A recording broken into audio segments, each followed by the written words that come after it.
Okay, thanks, bye.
It is now 3:04, May 29th, 2018, and I call to order the notice and call of a special City Council meeting of the City Council of the City of Victorville. And the City Council sitting is the Library Board of Trustees, Southern California Logistics Rail Authority, Southern California Logistics Airport Authority, successor agency to the Victorville Redevelopment Agency, the Victorville Joint Powers Financing Authority, the Victorville Water District, and the Victorville Housing Trust. May we have roll call, please? Mr. Cox? Here. Mr. Kennedy? Here. Ms. Gomez? Here. Mr. Negretti? Mayor Garcia? Here. Mr. Negretti said he's running about 10 minutes late. At this time, we will have the Pledge of Allegiance, and if I can ask our Captain Bessinger to please lead us, please.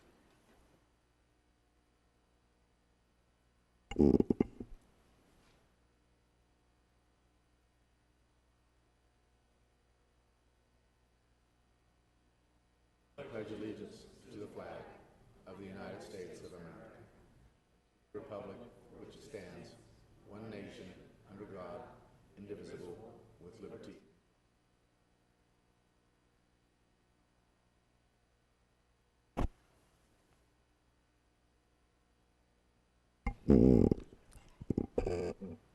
We will have public comments, and I will ask our city clerk to please read the statement, public statement, please. This is a time and place for the general public to address the City Council on any item listed or not listed on the agenda. Per Government Code Section 54954.3, state law prohibits the Council from addressing any issue not previously included on the agenda. The Council may receive testimony and set the matter to a subsequent meeting. Comments are to be limited to 3 minutes per individual or less, as deemed necessary by the mayor, depending upon the number of individuals desiring to speak. All communications are to be addressed directly to the council, not the members of the audience. This is a professional business meeting, and courtesy and decorum are expected. Please refrain from any debate between audience and speaker, making loud noises, or engaging in any activity which might be disruptive to the decorum of the meeting. Thank you. We have one item on our agenda this evening. Item number 1, pre-budget workshop, establishing the annual budget for fiscal year 2018-2019. The recommendation is at the discretion of the City Council.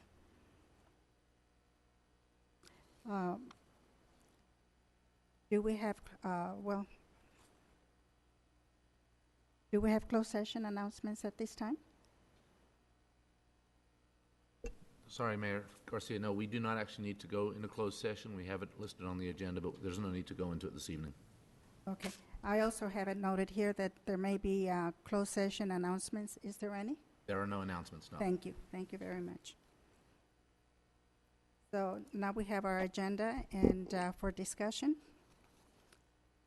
Madam Mayor and members of the council, this item is presented to you as the budget for the 2018-2019 fiscal year. This is our first budget workshop and is intended to be a conversation with the council to identify the spending plan for the next fiscal year.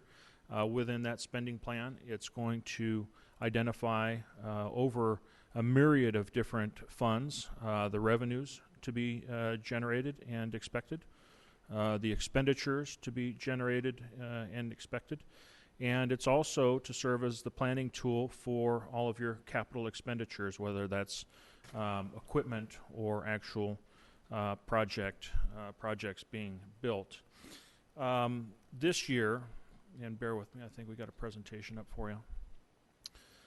This year, what we thought we would do to start things off is to start with a fairly high-level conversation to kind of talk about the overview of the city, and then we'll close it up at the end, availing conversation for the department detail. And I think in previous years we're used to just diving right into the department detail.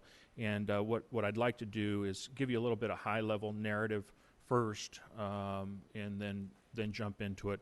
At that point, the department heads who are here and division heads will be able to answer the very detailed questions in the budget.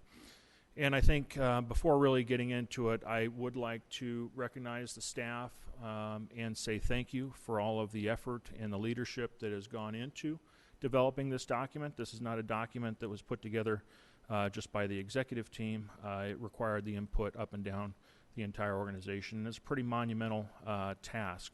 So I do want to thank them for all the efforts, and with that, we'll go ahead and get started. The agenda that we have outlined for you, I kind of just touched on. We're going to start with organizational conversation. We'll do some budget comparisons. We'll talk about personnel a little bit. We'll also identify some very important assumptions that are included in this budget, assumptions that we're relying on to help make the numbers work. Talk about capital improvement. There'll be also a conversation on the fire transition, and then some other notable changes. This is how our organization looks like with the City Council. Also, the executive team, as I refer to it, is myself and the two deputy city managers. The structure is slightly different than the structure that we have in the current, or had budgeted for in the current fiscal year, due to some staffing changes, and of course legal counsel who you directly appoint. And then the leadership team, and this is what I would refer to as those that are either directors, department heads, division heads, and these are all the individuals that are largely responsible for the leadership within the various divisions that make up the city. And what we've done in this slide particularly is highlighted the meaningful changes in year over year. So this would be the leadership team budgeted and planned to go forward in the next fiscal year. It's a little bit fuzzy on my screen, hopefully not as fuzzy on yours, but certainly this is what the organization chart looks like. Not a lot of change in the organization structure that we previously had. The one notable difference is the change from the roles of the assistant city manager. The departments of Public Works, Water, and Engineering had previously reported to the assistant city manager. Of course, that was my position. Having been promoted, I'm going to continue to retain a direct supervision of those two departments, and then we've got the other deputy city managers basically dividing up the organization into thirds. Just in comparison between last fiscal year and this fiscal year, the budget document as currently drafted for you has total citywide revenues of $231.7 million, with total expenditures of $233.5 million. That's requiring from unencumbered fund balance $1.8 million, and does include a capital improvement budget of $21.5 million. One thing that I wanted to stress, because it easily gets overlooked, and that is the number of funds managed. And I identified that specifically to call to attention that in comparison to the amount of money you're planning to spend next year, the $233 million, that's over the total of 81 funds, 81 different units of government, all with different responsibilities. And the one that's truest in terms of your discretion without a lot of restrictions as to what you can spend that money on is your general fund, which we'll talk about a little bit later. But I did want to point that out because the truest of funds that you have discretion over with the limit, with very few restrictions, is the general fund. The rest of the funds largely are enterprise funds or special funds where in the case of an enterprise fund like a water fund or even a utility fund, those types of funds are responsible to ratepayers, so therefore the revenue and expense has to be tied to the benefit of the service for the ratepayer. Special funds might be funds like road funds that have very clear restrictions as to its expenditure on things like roads. So I have a question. For that general fund, is it the unencumbered fund or is it the citywide expenditure that you're saying City Council has discretion over? Just the general fund. Where here do you see the general fund and how much money is there? It would, Okay, because he was talking about it, so I want to make sure I captured that, but not quite yet. we do have separate slides just for the general fund. General fund would be included in this overall comparison that's in front of you. Some very important assumptions before we get into the meat of the presentation.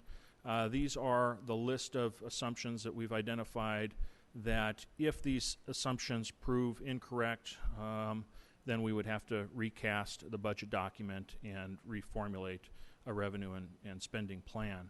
But the first two are somewhat related, though separate. We've already been before you with rate plans for the next 5 years, both for the sewer system and for the solid waste program.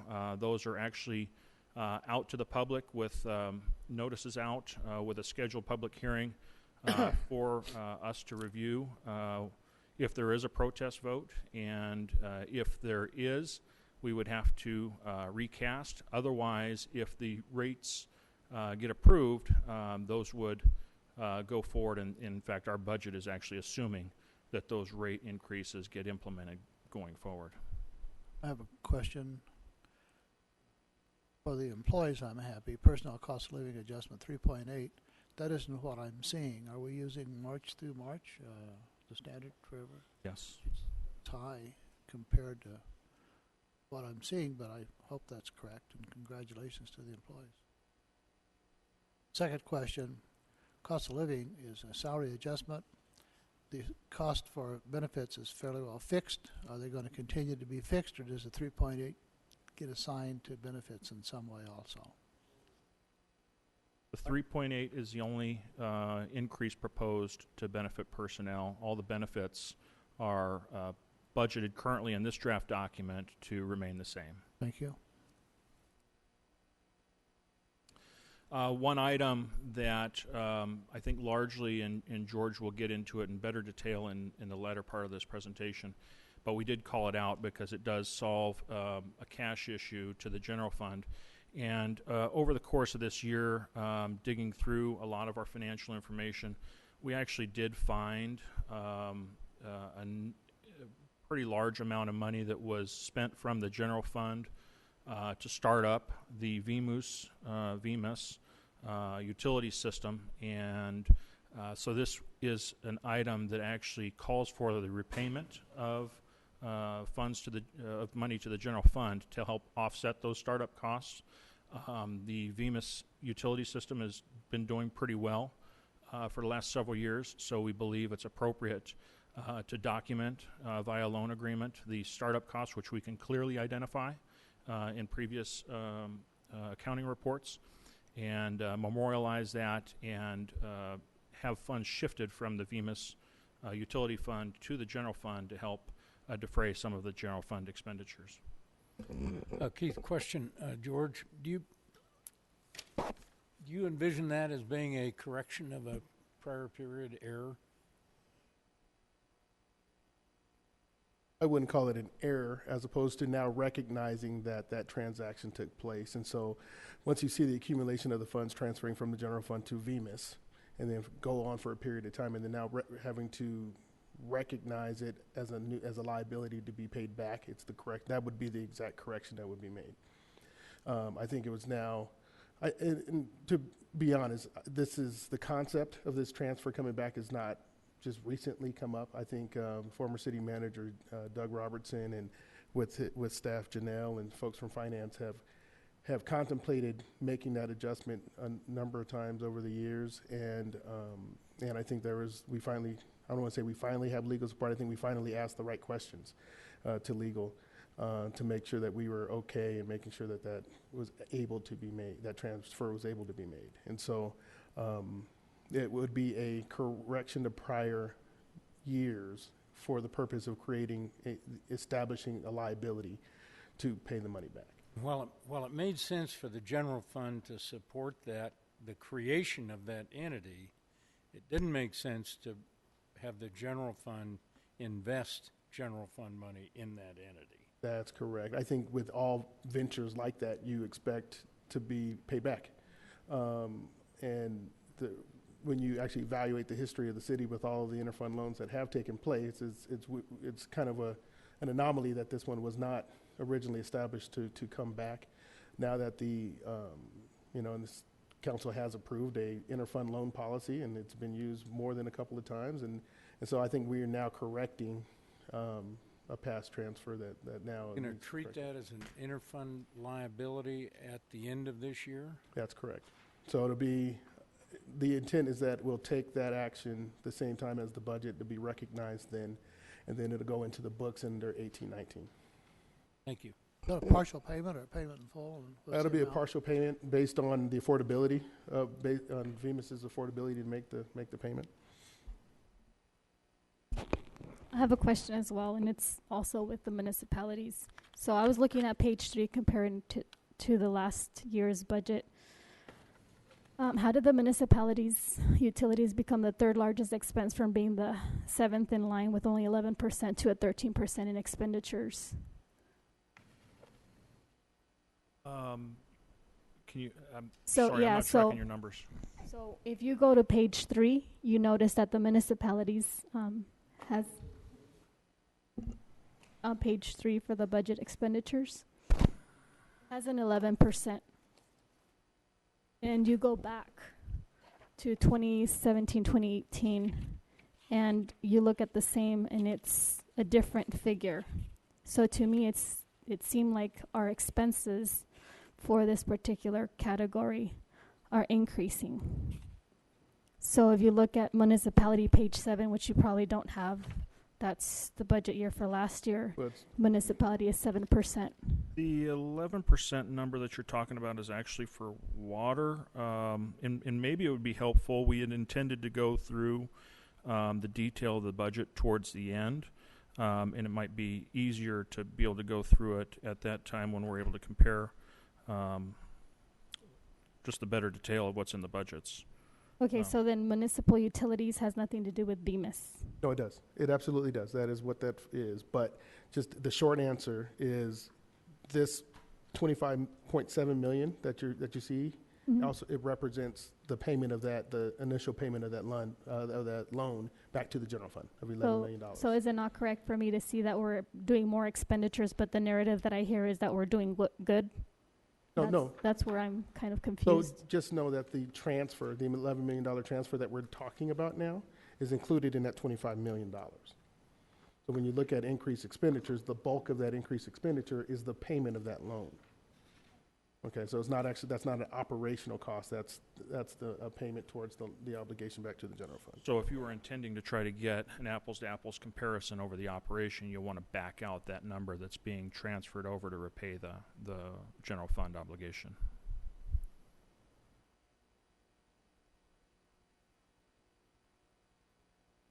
That's easier to see when you look at that BMIS budget. Right.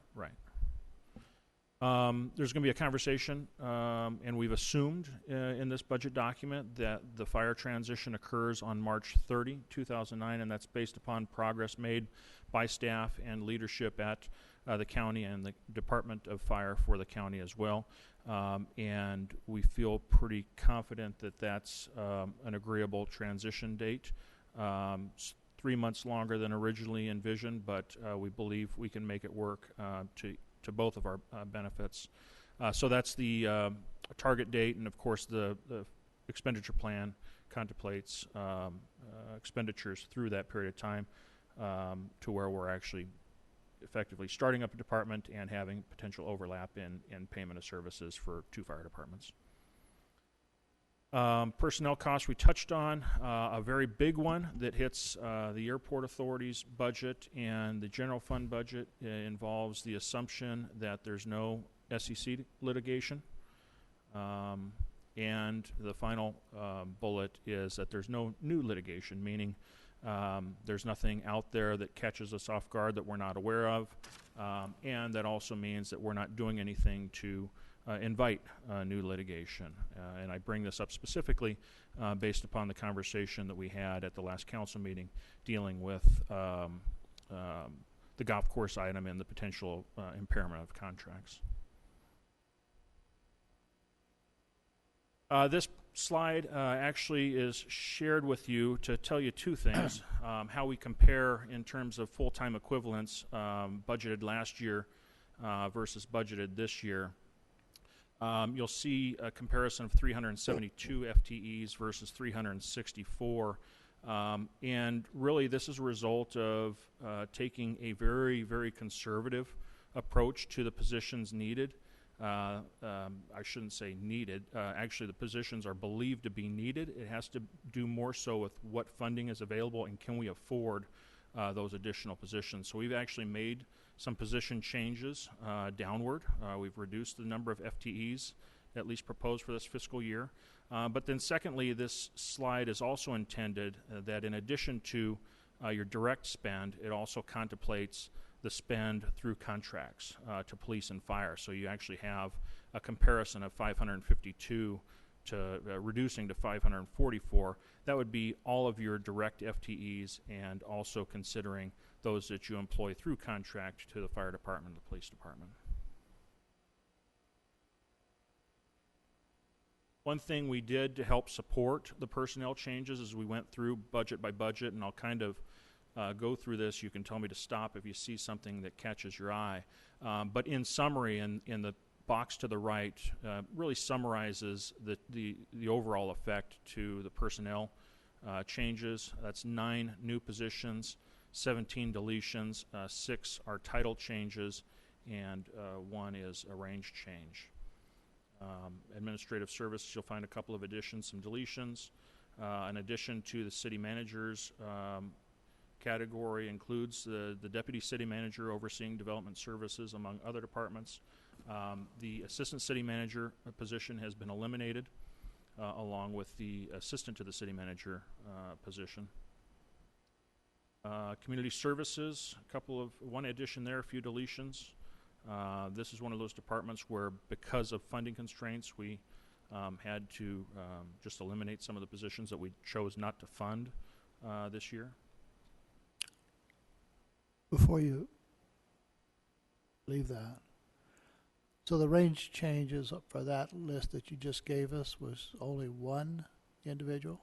The range changes over all of the authorized positions, okay. So over the next few slides that we'll have.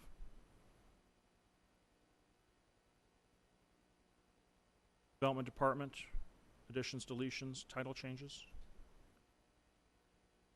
Economic Development, because we have the leadership under the Deputy City Manager who was the previous Economic Development Director, we've gone ahead and eliminated that position because we're retaining the leadership at that level.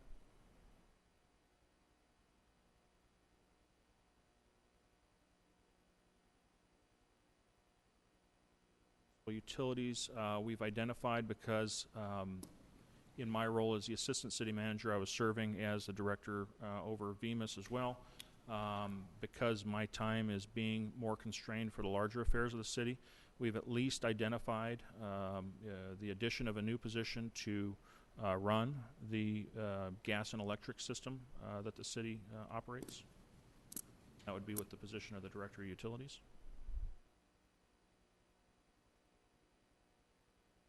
And that's the general summary of the position changes. So with that, I'm going to hand it off to Sophie Smith, Deputy City Manager over Economic Development, Development, and other departments, and then we'll transition to George Harris to deal with the finances. Did you provide council with a copy of this information?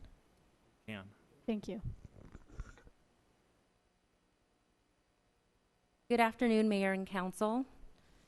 I'm pleased to present you a very general and macro level overview of development and economic growth that we're projecting for the 18-19 fiscal year budget. Taking a look at sales tax, our sales tax consulting firm, HDL, has provided data through December of 2017, and we're showing, as far as sales tax, a 1.3% increase year over year.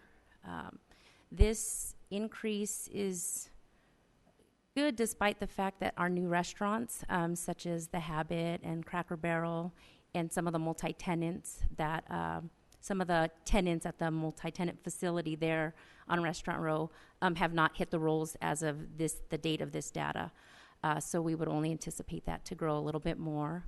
You can see there that as far as an increase from 2016 to 2017, Victorville's been experiencing about a 2.7% increase, and that's fairly steady and pretty much in line with San Bernardino County, Southern California, and the rest of the state. Very conservative growth. The next slide just shows by percentages what we're seeing when we're looking at the sales tax numbers in terms of the industries and the sectors that are strongest. Areas like autos and transportation, general consumer goods, we're still showing growth. Of course, restaurants and hotels, we've done very well over the last several years in those areas, and they continue to grow. The bottom bullet point talks about opportunities. Who are we still targeting? Where are there still opportunities for growth? So areas like the furniture, office supply sector, still growth opportunities for more service stations and family apparel. These are just based on just trends and items that we're seeing in the data. The city And the percentage is the percentage of the total revenue that we received over the last year. That's what the percentages represent. The city manager and I actually attended last week and represented Victorville at an annual retail shopping center show where we go and try to attract new businesses to our city. And there's just a lot of interesting new trends that we're seeing. A lot of retailers are a little conservative in terms of growth right now. They're still trying to weigh out what effect internet sales and e-commerce has on their brick and mortar stores. So there's definitely some retailers that are cutting down in size if they are expanding at all, and others are just choosing not to expand and kind of wait and see what the total impact of that is, because we're definitely seeing a difference in a trend because of what they call e-tail. But as far as Victorville and our potentials, restaurants, and actually there was still a lot of interest from hotels that are not represented here. So those industries were looking really strong when we were out promoting the city last week. So there's still a lot of voids that we have.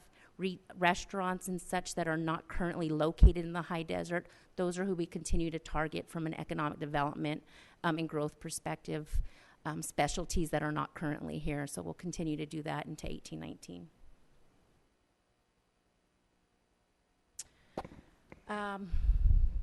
This slide here talks about the additions that we'll get to realize the benefits from in 18-19 through the sales tax. Cracker Barrel will get to realize the first full year of operation and see that hit the tax rolls. The Hilton Home to Suites, we'll start to see probably after first quarter of next year the transit occupancy tax associated with that hotel will come into play. We're anticipating the development of the vacant lot that's next to Walmart, where the 24-hour fitness, TJ Maxx, Home Goods, and a couple other stores will develop.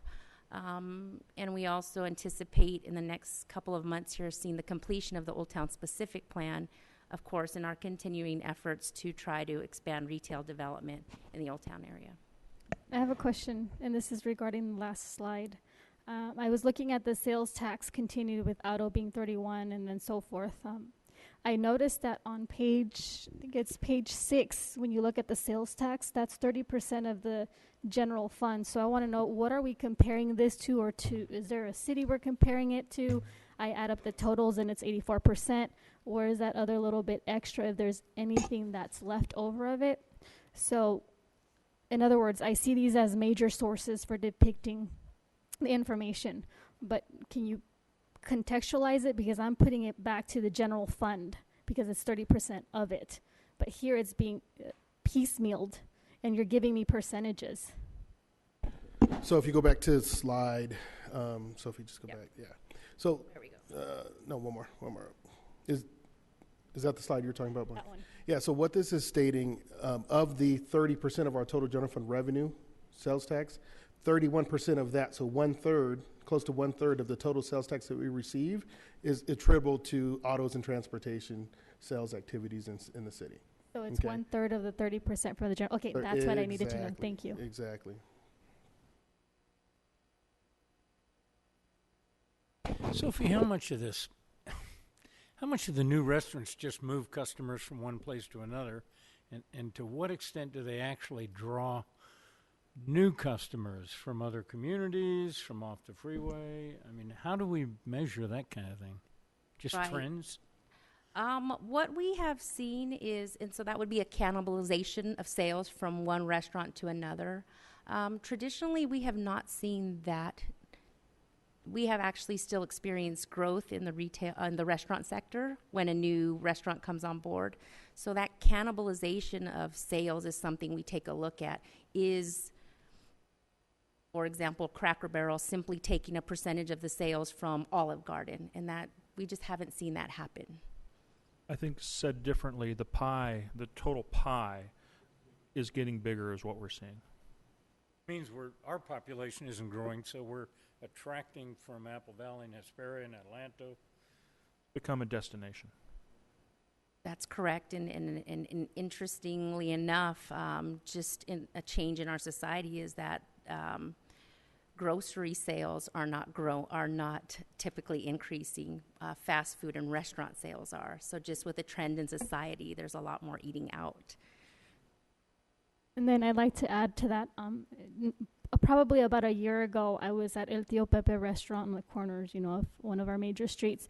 And it's interesting because they felt otherwise. They felt that we were consistently bringing in restaurants that was really just taking away the consumer base from his particular restaurant into others. So I haven't heard this side of it, which you have expressed, but I have heard it from the restaurant owner's perspective that it is precisely that. It's just being, switched from one area to the other and taking away the monies from there.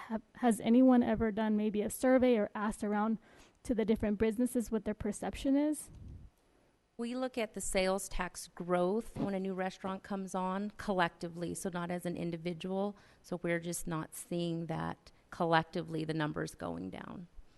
However, we do have the data. So if any one particular business does think that as a result of new restaurants coming on that his numbers are going down, we can actually compare business to business or individual businesses quarter to quarter and be able to determine if that's actually happening.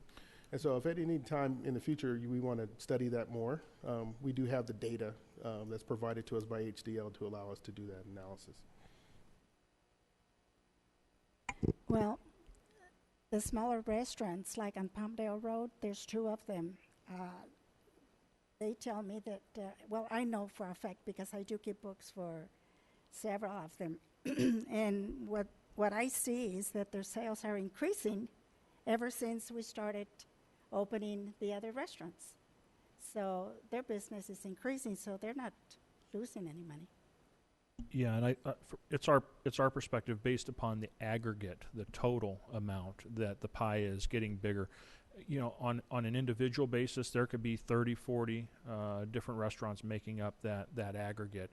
There could be some winners and losers in there, and largely that could be based upon location. It could be based on service level. It could be based on a bunch of things. But in the aggregate, we're seeing the growth. And then too, they're on the opposite side of town, so it could make a difference there too. I really don't know the reason for it, but I do see the increase in sales over on this end. Good. Okay, as far as the airport SCLA for 1819, we are cautiously optimistic for the next fiscal year. We obviously have some milestones behind us in that we ended a couple weeks ago major litigation with one of our tenants. And so rather than experiencing those litigation costs, we're actually going to start experiencing revenue on one of our largest hangars. We also have, we can't give it, can't release the name just yet, but we anticipate a major announcement for a couple of our hangars from a major tenant that is not yet represented at the airport. So we're budgeting for occupancy of 2 small and 1 large hangar for that tenant, and hope to announce that here real soon, which will actually bring us very close, as the bullet point suggests, to 100% tenancy of all of our usable buildings out at the airport. On the private development side, our master development partner, Sterling Capital, is planning the construction of 2 new buildings in fiscal year 1819. One is a Rubbermaid expansion, and another is a 850,000 square foot facility. The 975 might drop into 1920.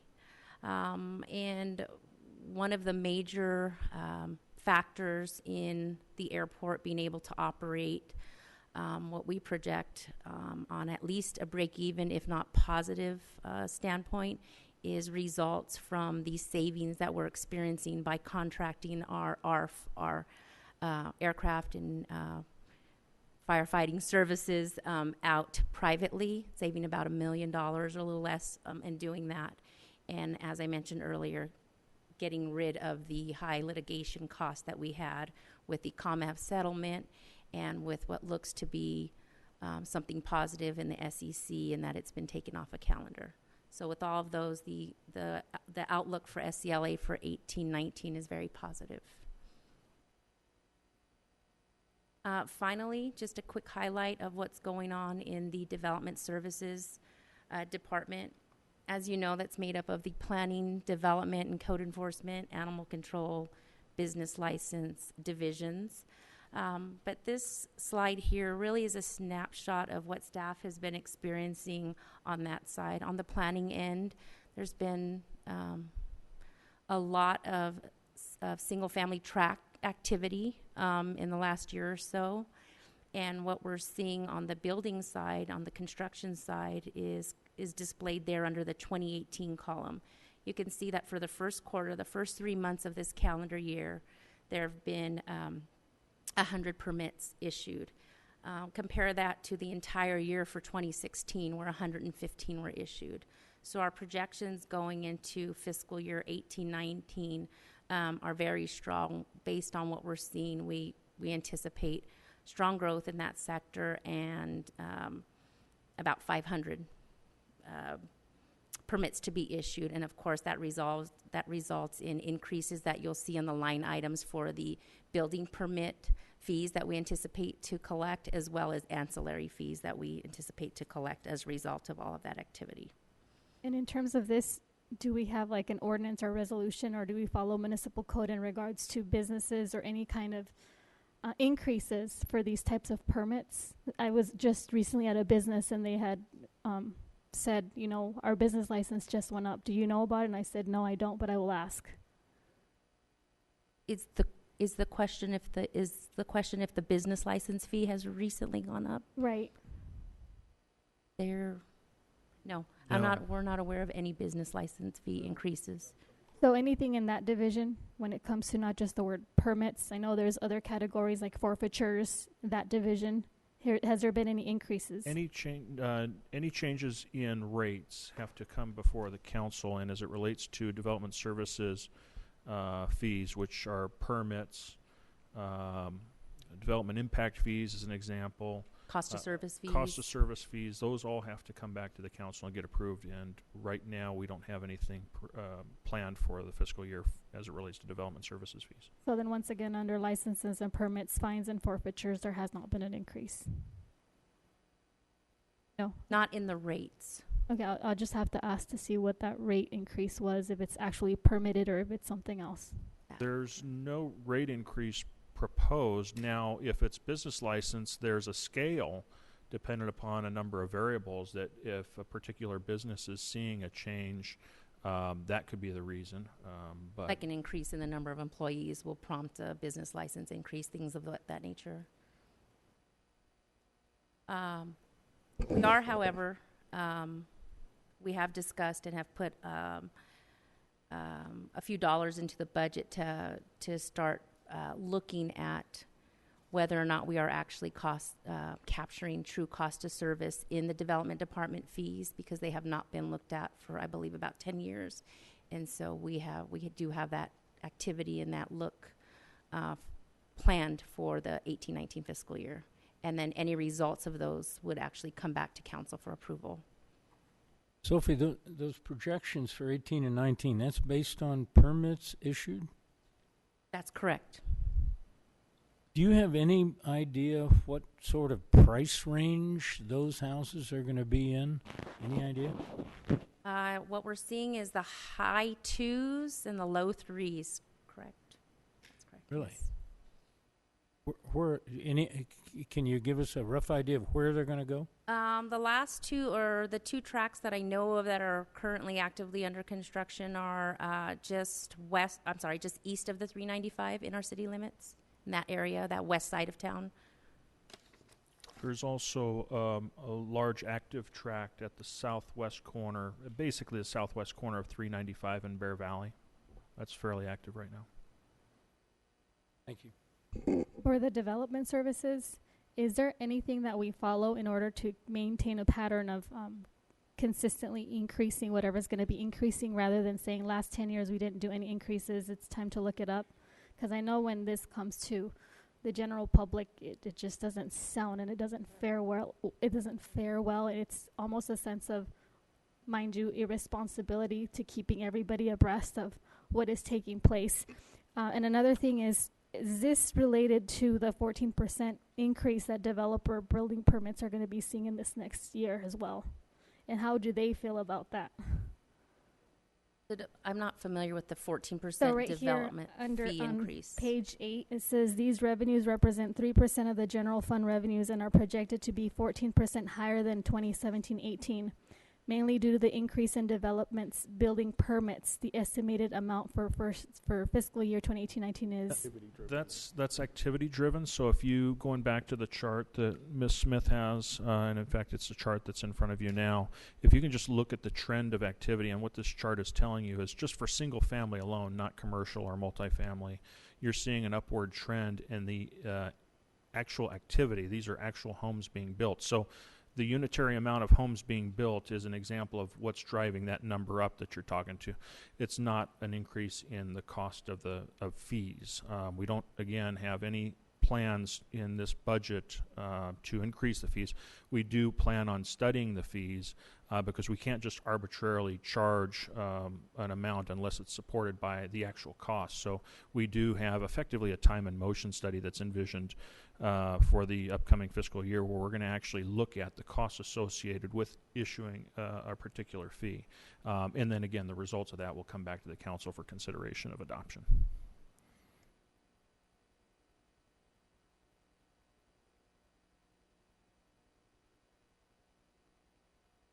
Okay, and finally, as far as planned activity in 18-19, council may be aware of the motel conversion project of the former Queens Motel. The project is now called Desert Haven, and we will be working, city staff with the county facilitate the development of 30 units for the chronically homeless. This is a project that was approved by the Planning Commission at its last meeting and will be heard in front of the council at the June 5th meeting. So as far as the development of affordable housing, this will be the big 1819 project.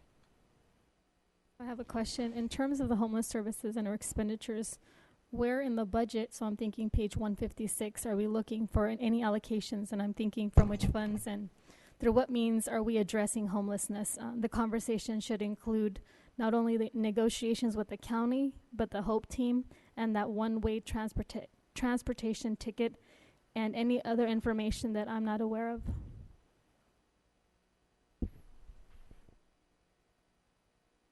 So the primary funding for activities that address homeless services would be, for example, in this particular case with this multifamily project, if the city chooses to financially participate, it'll be in the form of neighborhood stabilization program funds. Those are grants from the federal government that are specifically intended to address housing issues. And the other main funding source for homeless services is what the city allocates each year, and you did so in May through the CDBG program for the various nonprofits who serve the homeless. So in terms of the NSP grants that are going to be, is that just discretionary based on your role, or how do you do that? I've seen CDBG funding. I've heard about NSP, and I think it's CHAST or whatever, but I'm wanting to understand with this budget on page 156, we see about almost $200,000. How much of that in the pie is being used for those particular items? Even though you said if the city chooses to, which makes it seem like we haven't decided for that to occur. So can you fill me in on that conversation? Sure. So any expenditures of the NSP funds for the conversion project will actually come to council for approval in the form of an agreement where funds are committed. As it relates to page 156, what you're seeing there is the City Housing Asset Successor Agency Fund, which is the equivalent to the old RDA Redevelopment Housing Fund. And those are specifically set aside to service existing projects of the former RDA. We have several multifamily projects that the redevelopment funded.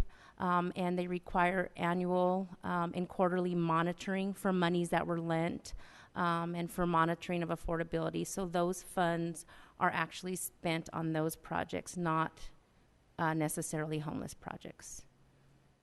So our conversation, George, to fill in that, so it's not or it is? Well, it's a combination of all of those things. So if we were going to participate utilizing the NSP funding, you would see a transaction take place with the council action changing or amending NSP funding, as well as the CDBG for next year, as well as if any money was going to be granted out of the housing towards a new project, you would see it there on that page. Because the common link between all of those three funding sources mentioned is that they are restricted for housing activities, affordable housing activities. Mm-hmm. So an appropriate use of any of those funds would be homeless housing or any other affordable housing.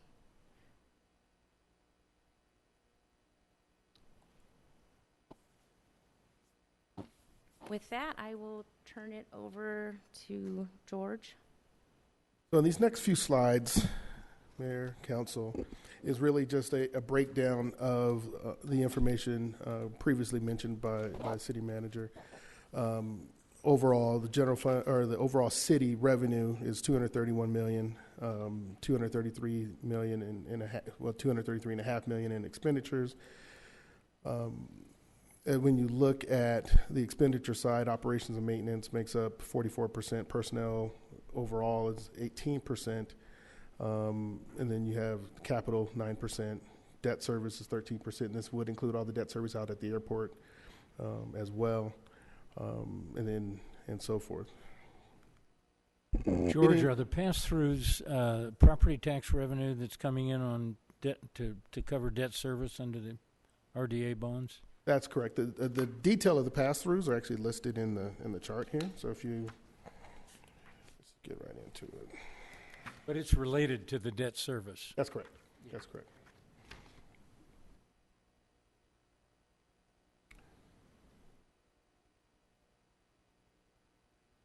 So of that 233 million, 31% or a third of it is the general fund. Just to let you know how vast the activity is outside of the general fund, 51% of everything that we do is related to our enterprise funds.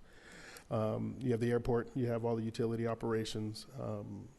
For now, you have the golf course, and so of the bulk of the activity is listed under enterprise funds. And I mentioned that for now you have the golf course only because it's the intent to roll the golf course activities at some point into the general fund, so it would no longer be listed as an enterprise. Not that the golf course is going away, I don't think, but is that it's going to be rolled over as a recommendation from our auditors to actually roll the activities of the golf course into the general fund, since the subsidy does exist there anyway.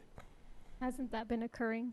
Don't we subsidize from a general fund? We currently do, but we subsidize from the general fund into the golf fund, and since there's been a growing obligation in the golf fund, the auditors have recognized that to continue calling it an enterprise that makes money and does not need the subsidy is not the nature of what an enterprise fund is to be. So they have made a recommendation to the finance and the audit committee that we actually close the golf fund at some point, absorb that liability, and then roll that activity into the general fund, since it is so heavily subsidized by the general fund. So then that no longer would be a separate fund to have two recusals. No. So the activity on the golf course, if the conflict issues still arise, would still remain the same. It's just how we account for the golf course. It just won't be in its own fund. It'll be in the general fund. But council members can recuse themselves on individual line items in the budget, regardless of where they fall. So for the action, that if this were to take place and we have council members that need to recuse themselves, they would recuse themselves on the approval of those line items as they exist in the budget, as opposed to the golf fund. Does that make sense? So it'd be the same, it would hold the same effect. Yeah, so prior is if golf fund doesn't go through, the rest of the budget does. So now it would be affecting the entire budget because of one Not itemized necessarily, line? no. You can actually recuse yourself on individual line items. For which these voting go. for the golf That's correct. course. No different than recusing yourself on the approval of the fund. You can recuse yourself on the individual line items associated with the golf. Is that already in place today? No. When will that come into fruition? There's a couple of things that need to happen. One, the liability that exists with the golf fund would need to be resolved. Are you talking about the 51 million bonds? No. Or the collateral? There's a $6.5 million liability that the general fund has. Or I'm sorry, that the golf course has. So that's going to be resolved as part of the transition from That's the contract with Sierra Golf. No. We get into it a little further. Okay, so I have, if you look on page 17, it's regarding to this. So on page 17, would you be able to elaborate on this particular issue? I know we talked half an hour before this meeting. How does that play into what you've just narrated? This is news to me. And so, it's been mentioned before as part of the audit, but in the interest of making sure that those who must recuse themselves from the conversation do so accordingly, can we hold the golf course questions to the end? Okay, yeah. Is that okay? Yeah, that works. Okay. All right, so general fund revenue by source, as you know, the bulk of what we do is in the general fund is supported by taxes. In this particular case, you see a large, in the purple slide or piece of the pie there, you see a large increase in transfers in, and that's recognizing that payment from VMIS back to the general fund in the form of $11 million. So that's why you see transfers representing about 16%, when normally it would be about 2%.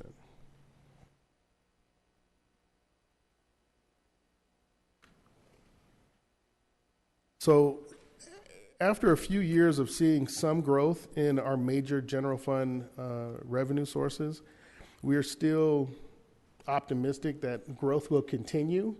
It's not continuing at a rate that far exceeds the pace that expenditures are growing, if that makes sense. And so when we look at property tax, although we expect property tax to grow, if you look at the actuals from 2015 through to 2019, you see some growth there, but it's not. We're not at full recovery yet from the peak. Sales tax has inched its way up as well, and we're only projecting a 1% growth during this year, and that may improve. As it does, we'll make recommendations at mid-year to reflect what we believe how we expect sales tax to finish based on information from our consultant. TOT is expected to increase about 6%. That's just based on trending. That does not include the new hotels. The TOT is the transient occupancy tax. Franchise fees are expected to increase slightly to the general fund as a result of the rate increases associated with solid waste. But once again, we don't expect staggering increases from a revenue standpoint, so we still need to be cautiously optimistic on the expenditure side, make sure that we don't get out too far ahead of ourselves. Overall, the major revenues are only going to experience about a 2% growth this next year, but when you look at total general fund revenue, it's going to grow, namely because of that $11 million transfer, which gets categorized as a revenue to the general fund. So that's really an outlier in this particular year. What you want to really look like, what you really want to look at are the main drivers of the general fund revenues, which is what's represented above. Yeah, so I have a couple of questions on TOT franchise and then also the property tax. Mm-hmm. So if you look on page 7, that's where I'm gathering my information. Are there any other TOT taxes expected, and how much of the transient tax was in 2015 all the way to 2018? Has it changed? Because it's looking like it's remained at a 7%. So the rate has not changed. So I want to make it pretty clear that anytime you see a change in the total revenue, that it could be because of a few different factors. So one, yes, it could be the rate change, but you're going to be fully aware of any rate changes because those must come before the council. When you see activity yielding larger income in those categories, it's a lot of times it's activity. It's just people are staying in hotels more often. In this next couple of years, you're actually going to see new hotels come online. And so that may create an additional bump up in the revenue in it itself. So usually there's a bit of a story behind them. In this particular case, we just experience more activity at the hotels. And then for franchise fees, also on page 7, what current contracts or mutual agreements have there been within the respective companies? I'm looking at electric, gas, Verizon, cable. Solid waste I thought was Burtec, but it's Victor Valley Waste. Mm-hmm. Is that different That's from Burtec? Okay. The same. And any others that I failed to mention? So there are no new contracts, no. But what you're going to see is a bit of an increase because of the solid waste rate increase. That'll yield more by way of franchise fees to the general fund. So you will see that as part of the rate increase adopted at the next meeting. And then page 12, looking at the fund revenues, there's the account details on how many homes are we actually receiving taxes from in terms of property tax and trans tax.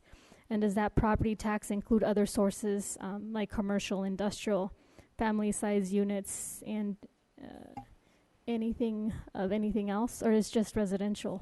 No, general property tax includes all properties in the city, commercial, industrial, as well as the residential.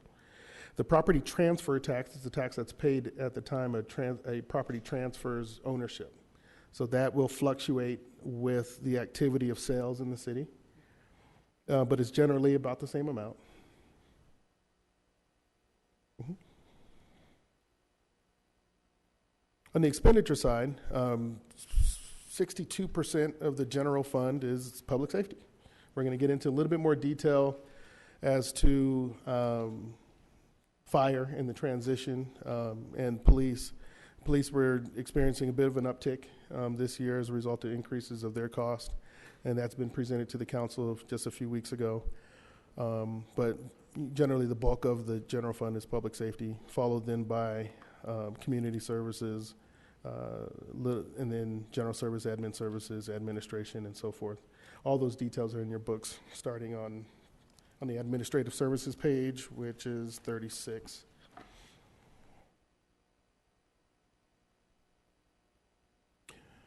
I want to make sure that every time we look at whether it's the adoption of the original budget or the mid-year analysis, that we are paying attention to the reserve policy and our reserve balances as it relates to the reserve policy. So we are projecting that based on this budget as written, we'll be able to put a few $100,000 into savings, into reserves, increasing to $5.5 million, and then reminding the council of the reserve policy in 9.2. So we'll talk a little bit at the end about adherence to that policy. By mid-year, hopefully, if we experience some salary savings, we're usually able to put a little bit more in the bank. We know property tax is going to come in higher because we're budgeting for it to be flat, but until we get real data, after the tax rolls come out, when they don't come out until later on, actually later in August, September, we won't know exactly what we're going to see as far as property tax receipts. So, but we do expect it to be more, right? Because the property taxes go up at minimum 1% every year. And so we'll see some growth there. If that money is received and not yet then programmed into a new expenditure, in effect, we'll have an ability to add to reserves at the end of the year. And so the idea is that we make sure that we're managing the expenditures, tracking the revenues to a point that the goal is by the end of the year that we're contributing as much as we can to the reserves to meet the $9.2 million reserve requirement. At this point, I'll turn it back over to Keith to go over the capital improvement activities. So the capital improvement plan is approximately 21.5 million, and the actual detail of it starts on page 192 of the budget document. But this was intended to show you a number of the, I guess, bigger CIP items within the various categories, various funds. So.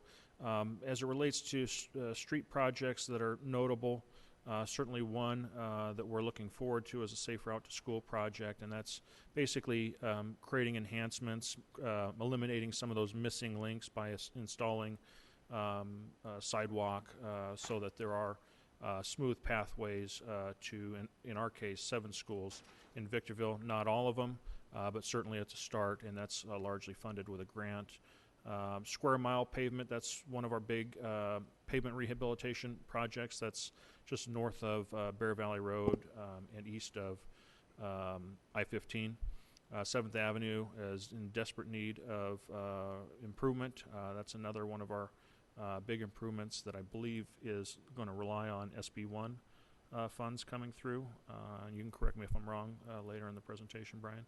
Village Drive is another one as well that we're about to start construction on, and that's basically reconstructing, rebuilding all of the various sections from along Village Drive from Mojave to Air Expressway.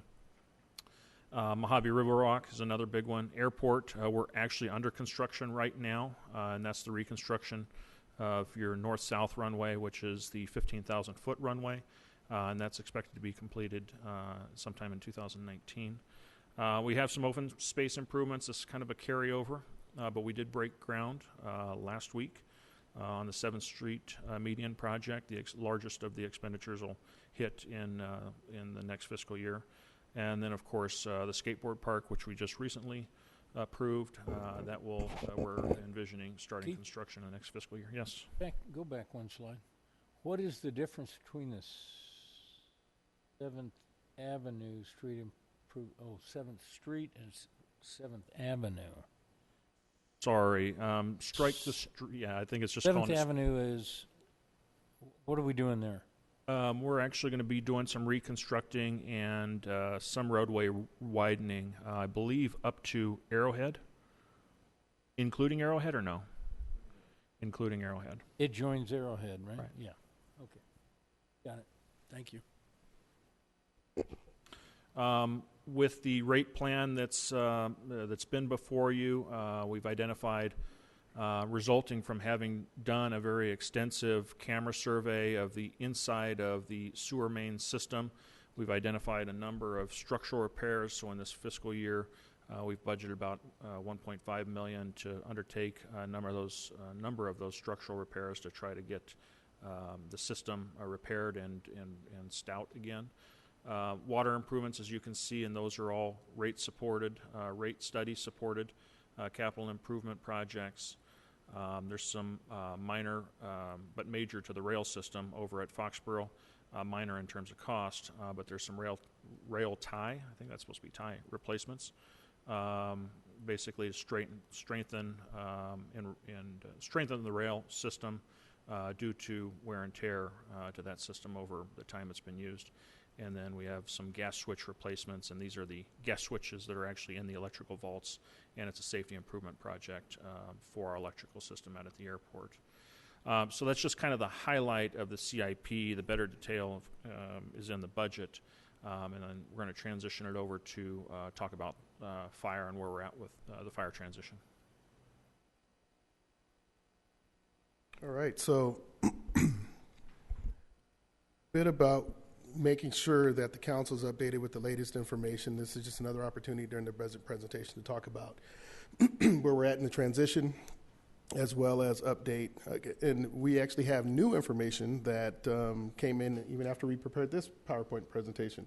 So literally 30 minutes prior to the start of this meeting, we had some new information that I'll get to as we go through. So just as a reminder, council took action January 16th to provide staff with direction to start staffing and start city fire. On April 22nd, Chief Greg Benson was hired. He's actually stuck in Chicago or in the Illinois area right now, or else he'd be here tonight. He's transitioning his property over so that he can actually make an offer on a property in Victorville. February to April, during that time frame, there are actions related to purchasing staff vehicles, purchasing the 2 squads, and getting the equipment necessary to fully equip those vehicles. In June of 18, the battalion chief interviews will begin, and testing has actually been completed.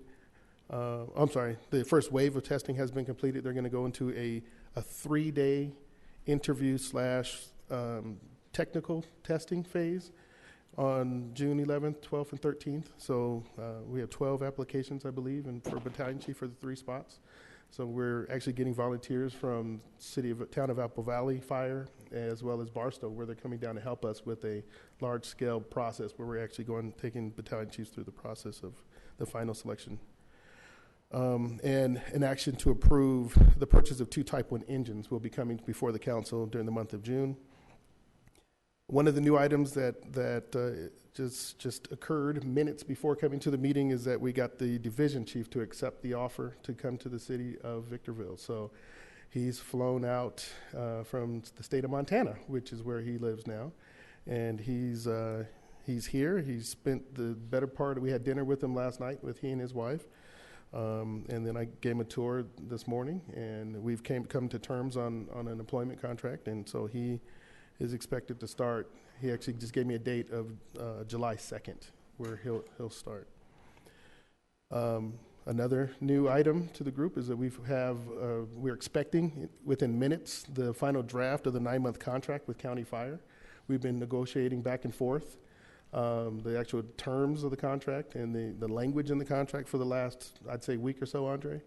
And we have finally come upon language that we agree with for that contract, and I believe they plan on taking it to their county board of supervisors at their next meeting. And you may see it, depending on when they approve it, you may see it at either the next Tuesday's meeting or the subsequent meeting. But it'll be definitely in advance of the end of the fiscal year. So a lot of work's been done there. There's a lot of back and forth on the costs for the contract extension. I sat down with their staff for a good 2.5-hour meeting, just breaking down every single element of the cost and making sure that they were fair. And we arrived at a price that I believed gets them what they need, but definitely doesn't overcharge the city of Victorville. October of 18 is when the battalion chiefs, the fire marshal, and the training captains are expected to start. And then in July, between July and October, you'll start seeing activity, staff council actions related to the purchase of EMS equipment, turnouts. The command staff will be here working on policy development. Other ancillary equipment as needed will be purchased and or completed as far as the design and so forth. And then during that same time frame, we expect the labor MOUs to be presented to the council in anticipation of the hiring and the balance of the staff come January. In January, you would see the remaining captains, engineers, and firefighter paramedics begin Conditional offers will start going out in September and October. We have been receiving applications for those positions for the last month or so. We're seeing a lot of really good activity there. January through March of 19, you'll see a lot of activity out at Fire Station 315. That's where we're going to actually get the keys to 315 from county starting July 5th so that we can use it for training for the new personnel, as well as you'll see a lot of new firefighters hanging out around City Hall because they'll be using the training facilities here for their in-class activities. It's based on the contract language now and the negotiations between Keith, myself, and the fire chief, county fire chief. The last day, based on how the pay periods fall for county fire, will be March 29th. The first day, starting at the fire guy said 0800. To me, I think that's 8 a.m. on the morning of March 30th. That's when our team is expected to take over.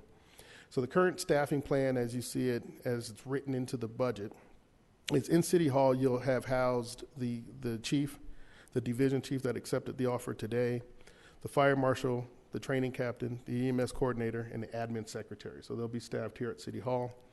Inside Station 1, you'll see 9. So the denotation at the end of the description there is the amount of personnel it takes to actually equip that apparatus. And so firefighters work 3 shifts, so everything's multiplied in 3s. And so if there's a captain, an engineer, and a firefighter on one piece of apparatus, you multiply it in 3s to get the total number of personnel needed to equip that apparatus full time. So in Station 1, there's one Type 1 engine company, so nine staff members associated with there. So that 9 is 3 captains, 3 engineers, 3 firefighter paramedics, 1 each day. One ladder truck company, so there's 9 staff to that piece of apparatus. The battalion chief will be stationed out of Station 1, or Station 311 as it's called now. That's the one near the fairgrounds. And then there's a 2-man squad that currently operates out of that station as well. Station 2, currently identified as Station 312, is one Type 1 engine company. There are 9 personnel assigned there. Station 3, one Type 1 engine company. There's 9 personnel assigned there. And Station 4, that's the one off of Silica near the industrial park area. There's actually 2 pieces of apparatus that are cross-staffed at that location, 9 personnel assigned to that station. And what cross-staffed means, we have a Type 1 engine and a ladder truck located at that fire station, and whichever one is needed at the time for that call, that's the one that those guys jump on. So if they need a ladder truck, they'll jump on the ladder truck. If they need just to roll an engine, they jump on the engine. You know, we should clarify for anybody who's listening in and isn't real familiar with fire, the whole world, including kids, calls them fire trucks. In the fire world, we call them an apparatus. Right. That's what it is. It's right. A fire truck. Oh, trust me, I've learned a lot going through this process on what fire folks call their stuff. So, yeah, I didn't know what a Type 1 engine was before all of this, and now I can tell you all about it. And I could actually tell you where ours are located and how many miles they have on them, what year they are. So, yeah, I've gotten pretty close to the process. Does any of the staffing planning have for any of those stations a reserve engine? Yes. So we currently have 2 reserve engines now. One's located at Station 315. The other one is located outside at Station 311. Those will remain the reserves. Then in June of this fiscal year that we're discussing, so the June of 2019, we expect to take possession of 2 brand new Type 1 engines. So the 2, basically the 2 that are rolling now that have the least amount of mileage would become the reserves after they go through a rehab process. Okay, now looking at page 5, I have a question. Looking at the expenditure summary by the department's general fund summary, will staff explain how the contracted fire position increases in 2015-16 and 2016-17 when compared to the city-run fire department increases over $4.5 million in a 2-year budget period with a contract county fire, which was less than half of what we're going to be budgeting for the 2018 year? Again, how is finance justifying the 31% increase over, which is a $4.5 million. So I'm looking at the figures and the expenditures, and this was supposed to be a savings, and I don't see the savings because we're spending twice as much to kickstart our program. We're actually not. So these next few slides will explain and go through what's going on there. So the city originally requested a contract extension of 6 months.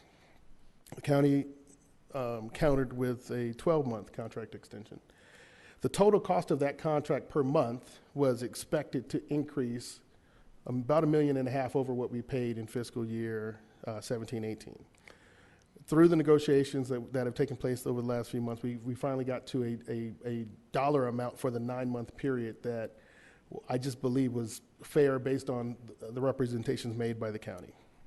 So what you'll see on this slide in front of you is how will the money be spent on a month-by-month basis over the next 12 months. So with county fire still in place, we'll be paying our monthly, it's about $1.2 million per month. We'll be paying them to still be staffed up. So doesn't that sound like for the next 9 months we're being double taxed for fire because we have to maintain and we're No, we're currently not. buying So and all this, and it's complicated. In other words, if just the general public were to look at page 5 and look at the comparison of 4.5 and see the increase of over 30%, they're not looking at that savings. There are no footnotes that explain or express anything like that. You're actually giving me a great introduction to finishing the slide. So if you look at the red area, you actually see that we slowed the staffing to accommodate the longer term that the contract is going to be in place. And so you'll see, starting in July, where we only have 2 personnel that are going to be here. You're going to have the fire chief, who's been with us since April. You have the division chief that's going to start in July. And then you have the purchase of a lot of that equipment has been spread out over 12 months, but they're not all going to happen. So you see that the city has been careful to make sure that we're not double charging the residents, as you explained, that we're phasing in the staffing of the city fire service to accommodate a March 30 start without charging the residents double as best we can. That makes sense? So if you look at the slide, you don't see the bulk of the staffing coming in until January, which is, I would advise the council that you need a minimum of 3 months to bring a new fire team in and to be able to train them to be ready to hit the streets running come come April. So you don't see us staffing up and bringing in all of that staffing until January. So you see the growth in the red in the month of January, continuing on to February and March. And then after March, you see the contract go away, so you don't see any more blue, that which is the money being spent on the county contract. Then you see that the regular monthly expenses, and this is where the real savings come in. You see the regular monthly expenses for city fire on a monthly basis being significantly lower than what the county contract is in the blue. So that's the major comparison there. What happens in June, George? Why that jump? Because we pay the first payment of the Type 1 engines. We take delivery of the Type 1 engines, and we're going to make our first payment then. So that's the spike there. Okay, well, like I said, I'm looking at the general fund summary under expenditures, and I'm looking at 15-16, which is 13 million, 16-17, another 13 million, 17-18, 14 million, and then 18-19, 19 million. So we're going to have to pay, right, to get back some of our equipment that was being used, I suppose? No. So everything that the county fire is using, we own. And so that transitions right back to the city come March 30th, right? We do have to buy a piece of equipment that they did not own. Right. That they didn't have. So we do have, and you've already authorized that budget to take place in the current year. With the exception of the 2 Type 1 engines that are going to be ordered next month, but it takes them a year to build them. So we're not going to take delivery on those Type 1 engines until June of 2019, at which time we'll have to make our first payment, and that's why you see the slight bump in June of 19. Overall, the total budget, based on the negotiations with the county, and this could have swung $3 million, $3.6 million the other way had the county accepted our original request of a 6-month contract extension. But nevertheless, you see of the $18.2 total million that we're going to spend on fire services for this budget year, $11.37 million is going to the county for just 9 months of service. The other 6.83 are city expenses and also includes the purchase of apparatus. Okay, so then the 19 would be 11.3 going back to the county to pay for their services for the 9 months? That is correct. So this was not our choice. Our original choice was to only have a 6-month contract. And so you would shift the 11.3 down 3.6 million the other way if the county would have accepted our 6-month offer. Instead, they insisted on a 12-month. We negotiated at 9. So they're actually, by demanding that extra 3 months, they're actually costing us $3.6 million more overall, without necessarily us receiving the savings, because we have to start to ramp up the staffing anyway. Right, but looking at the figures, if it is costing us 11.3, another 2 million would have kept us at the 15, 16, 16, 17 year. Instead, we're expending another 8 million. Like I said, I'm looking at the figures. I can create a narrative as well. But anyway, that just right. I'm I trying think the to. narrative that you're trying to explain isn't really creating an apples to apples comparison. It sounds like you're trying to compare last year's total cost to the proposed total cost, which is a startup year to transition these services. And the representations that got us to this point back in January, when we got direction by the council to go ahead and proceed with the transition, it did identify savings, but that was over a 5-year period of time. So it did recognize, even in our plan presented to you back in January, that there were going to be transition costs in year one. So it does appear that year one costs are greater than last year. That's per plan. But it's also a transition year where we're acquiring equipment. We're paying for apparatus, which, trying to compare it to last fiscal year, the county contract was not proposing Right. that. Well, what I'm thinking about is in the last 10 years, how many apparatuses did we actually go ahead and purchase? Maybe one, and it was because we had some type of grant. So what I'm getting to is I see that had we had maybe a projected expense for the next 10 years, maybe be able to compare it with the startup and all this, it would have allowed for more of something feasible to understand versus, like you saying, it's just 5 years of 5-year cost savings is at the 5th year. Right now, you get all the startup costs. Well, That's correct, but the startup costs have always been included in the analysis. And the plan that we put before the council actually did forecast out 10 years. That's correct. We did a 5 and a 10-year plan. The savings were realized within 5 years. It's even greater if you compared it over 10 years. So going forward, actually, there's more explanation. So this will actually help. What I've added in this slide, so what I wanted the council to be aware of is what the total city costs, city fire costs were prior to the contract with County Fire. So starting from 2003, 2004, the blue category represents what city expenditures were towards fire. Starting in 2008, 2009, because we still retained some city fire costs first, namely the unfunded liability for the city fire folks before they went over to the county. We still pay that unfunded liability, and so we're still responsible for that, and we've never denied that, and we will continue to pay that. So in 2008, 2009, there's a bit of, we had a 2-year amortization or 3-year amortization on our unfunded liability that we then later was able to break out to what I believe to be a 10-year amortization. So it lowered the payment and broke it out, and then so you start seeing it grow.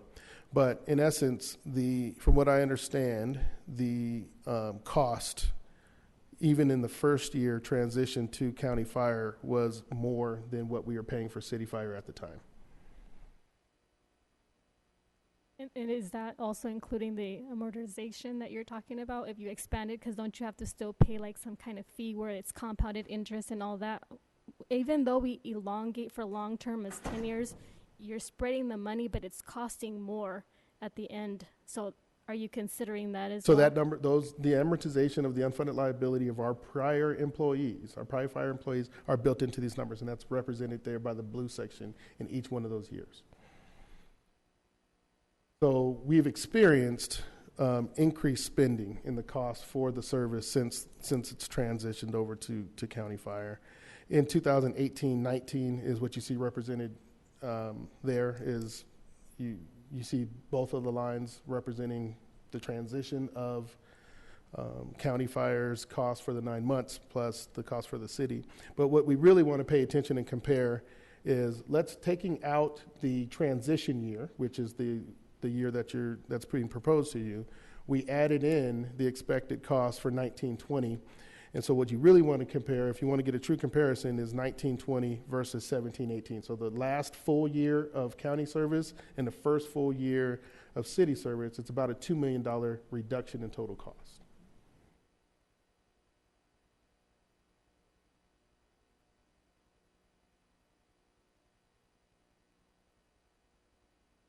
Other notable changes regarding the budget this year, we've already mentioned the VMIS obligation. I have a couple of slides that talk about what that means, the rate increase in fiscal policies for the utility funds. As Councilmember Gomez mentioned, sometimes it doesn't make sense to wait 10 years to do rate increases. You may want to do them a little bit at a time. And so we're going to talk a little bit about that. And then the pension concerns. And so as the auditors have brought up, and as there's been a couple of articles out there regarding pension concerns statewide, it is an issue that we need to make sure we're paying attention to at every budget adoption and every mid-year analysis.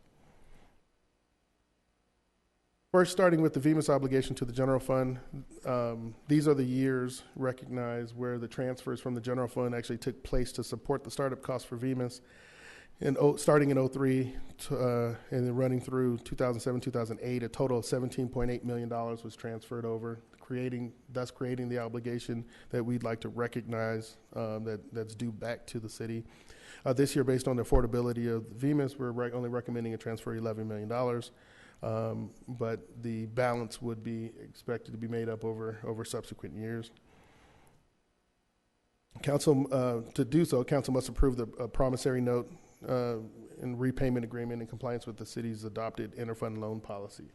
So we plan to present that in concert with the budget at budget adoption. Rate increases in fiscal policy. We, as mentioned when we went through the rate increases for sanitation and for solid waste, that a number of years had passed before addressing the issue.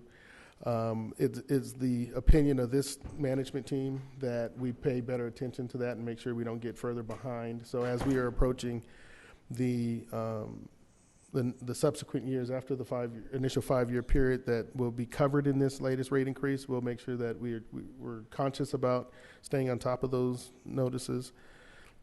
Secondarily, we're looking at, as Councilmember Blanca, I guess you were questioning and making sure that all these areas that we are paying attention to, we will be looking at citywide fees and make sure that we are getting full cost recovery there. Council will be seeing those. Yeah, Same with for the development benefit of impact the fees. public, there was a question that was arisen in terms of the rate increases, and that question was pertinent to why doesn't the city, as a government agency, make money or create a surplus in order to create that surplus and probably change it around or put it in different funding or restrict it so that the increases or the impacts that are occurring every year, not necessarily subsidized, but they're with the changes coming, you're able to give less of an impact to the community. And so that's in essence what's happened. So those 5 years that passed after the last rate increase were years where available fund balance was absorbed. So without knowing and going back and doing a detailed analysis of how those rate increases were actually the fund balance was actually accumulated. The only way that those funds survived over that time period is by burning through that fund balance, as you suggest. And so there is in both analysis, in both the solid waste analysis and the sanitation analysis, there is an accumulation of funds to meet reserve requirements programmed in both of those analyses. And So that would continue, I'm assuming. That's correct. So Just the continuance of accumulation, not raising the prices, I mean, because you always want to maintain, I guess, a certain standard of sorts. of reserves, that's But correct. not necessarily call it a subsidization, because then that could be troublesome. Well, what you want to maintain reserves for is for any kind of unknown fluctuation in costs, that you want to have reserves to accommodate that, so it doesn't yield an immediate need for a rate increase. Additionally, you want to make sure that all your capital needs are met. And so you structure reserves to maintain enough funding to handle those emergencies, unknown emergencies that may come about. In addition to looking at citywide fees, staff intends on looking at development impact fees, and as proposed, the CFD for the properties that benefiting the golf course, that the cost for that analysis is built into the golf course budget. Also, and just as a last note, staff recommends working to build the reserves to comply with the policy, apply cost savings at year end to the reserves until the policy levels are met, as I previously discussed. So getting into the pension concerns. I have a question on the Yes, sir. reserves. And because of the requirement that the city cannot make money, but you can establish a reserve, and you can fund the reserves. If you exceed the amount of reserves that your policy requires, then you have to reduce the funds. On the other hand, if you do not, if the cost of the services go up, you can use reserve funds That's correct. and not have a raise every year. This is a policy of the council in the future. We can establish a policy now on how to handle those reserves, but we can't binding on a future council. That's correct. Right, so at that, to help explain that, so once you reach your reserve level, so let's just say over the next few years we're able to reach the reserve requirement of 15%. If subsequent years provides more savings to the reserves in excess of that 15%, it'll then be council's discretion on what to do with that money. So they can either add additional spending, or they could adjust the reserve policy level up to add more of a cushion. That'll be determined at the discretion of the council at the time. For now, let's worry about building the reserves up to that level, and then, as Mayor Pro Tem suggests, have a future council address what we do once we reach it, and then possibly exceed it.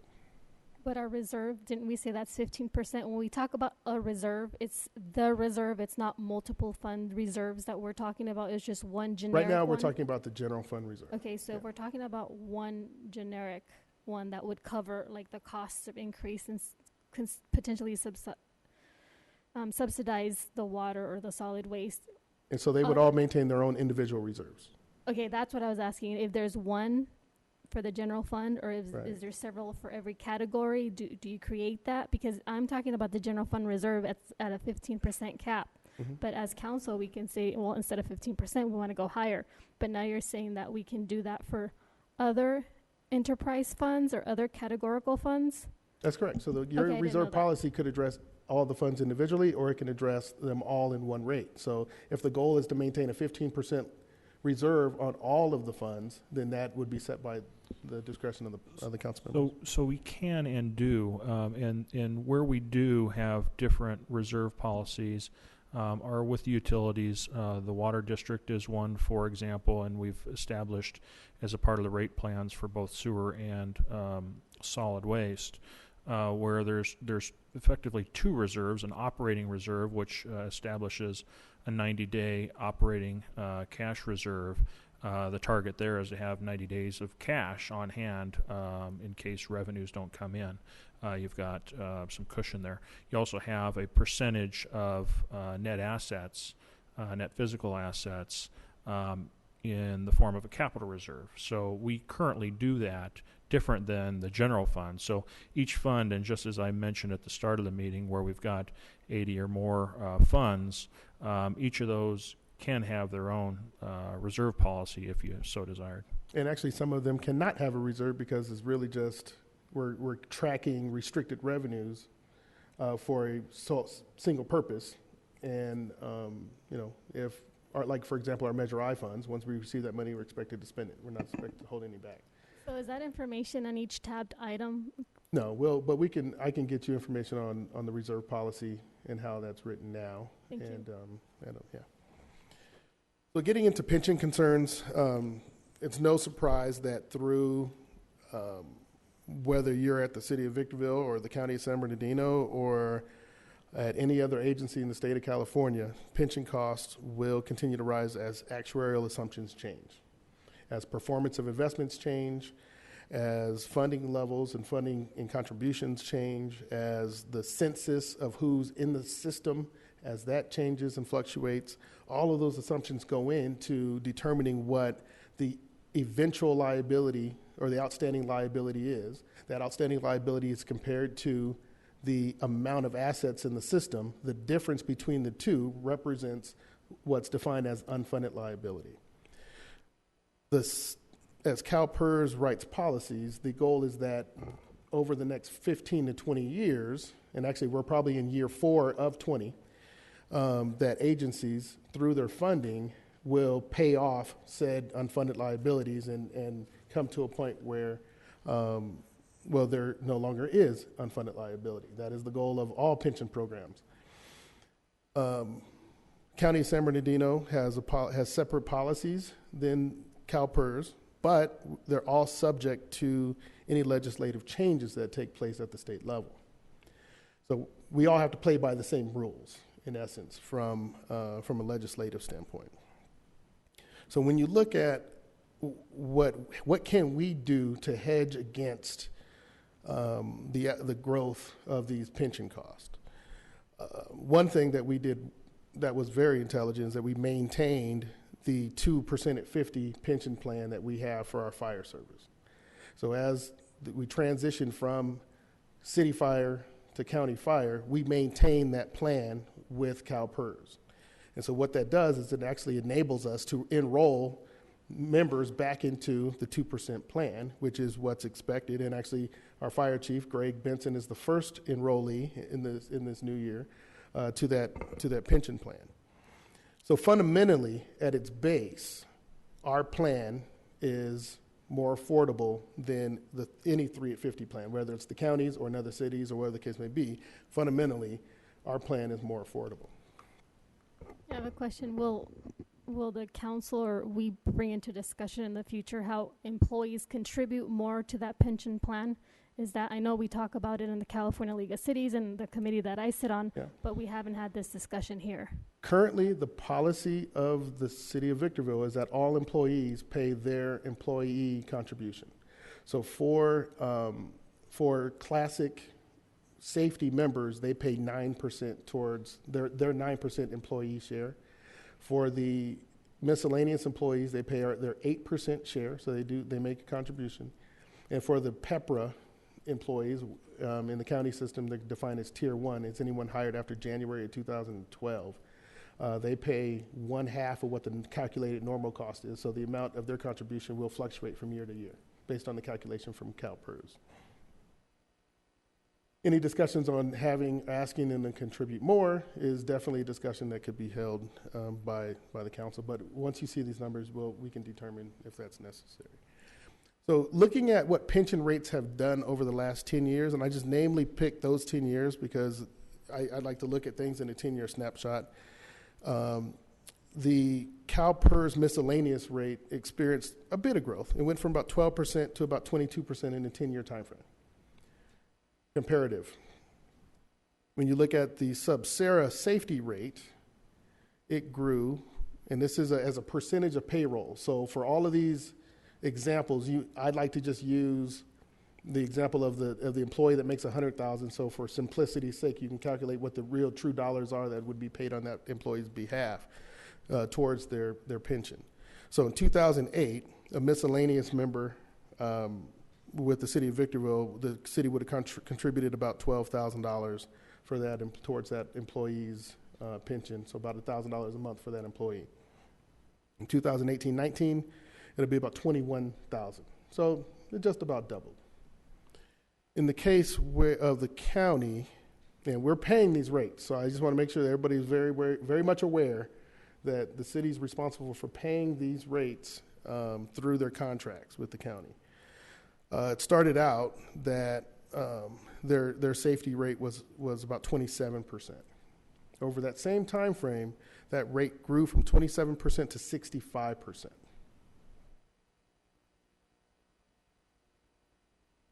So so when you start talking about the performance of each program, comparably, by not having the most expensive plan out there, thus creating any type of unfunded liability, having a sustainable plan, the city has not experienced the same type of growth that the county plan has experienced. And I can't really explain why. I mean, we'd have to really look at what CalPERS has done on specifically the miscellaneous plan versus what the county has done with their plan. The rates, like I said, all those variables come into play when they calculate these rates on an annual basis. I'm not sure about how service levels have expanded and contracted at the county to create that increase.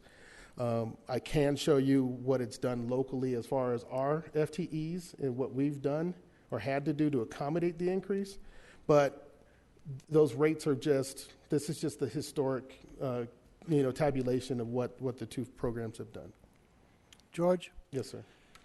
There has been some comments, I guess maybe even a challenge, that somehow staff has not looked at this correctly or has used the wrong figures in regard to our CalPERS rate. How positive are you that these figures are correct? CalPERS gives us a report every year at which to base our payroll calculations on.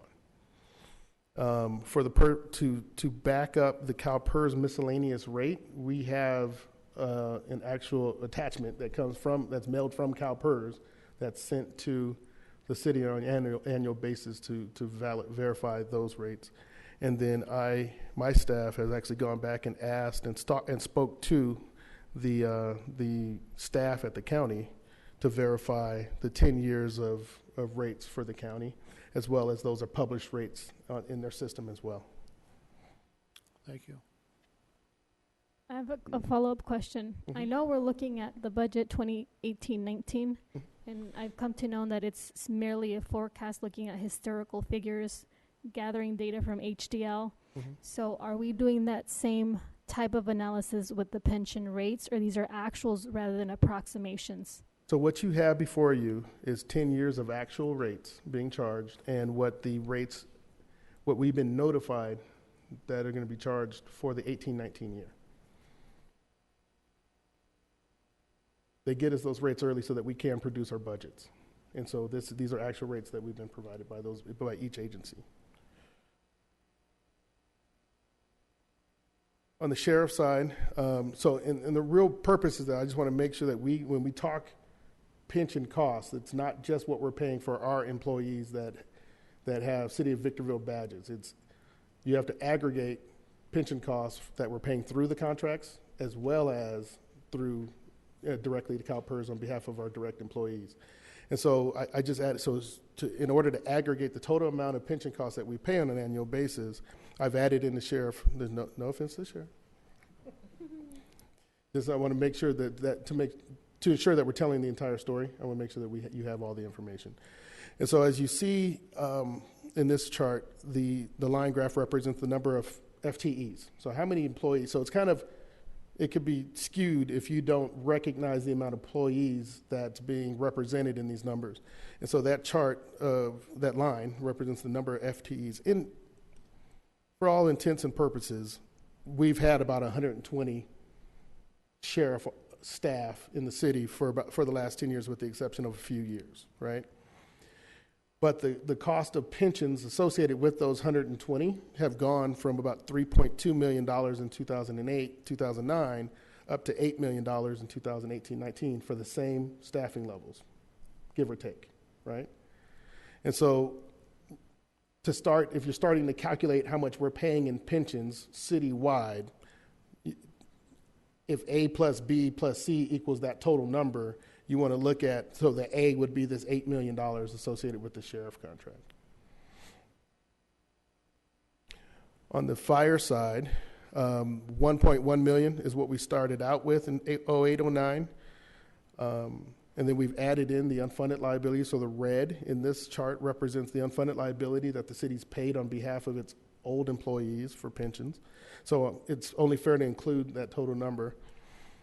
2018-19 is, of course, the largest year because the largest increase. Plus, we're bringing in some city staff, so there's some new PERS costs associated with hiring that new staff. Plus, in the unfunded liabilities included across the board. But the difference in the decision to go back to city fire, take advantage of our old 2% plan, and having new employees start with us will result in about a $4 million decrease in pension costs attributable to our fire service. That makes sense? And so we'll realize that first full year of just city costs in 1920. That's why in this analysis, the 1920 year has been added.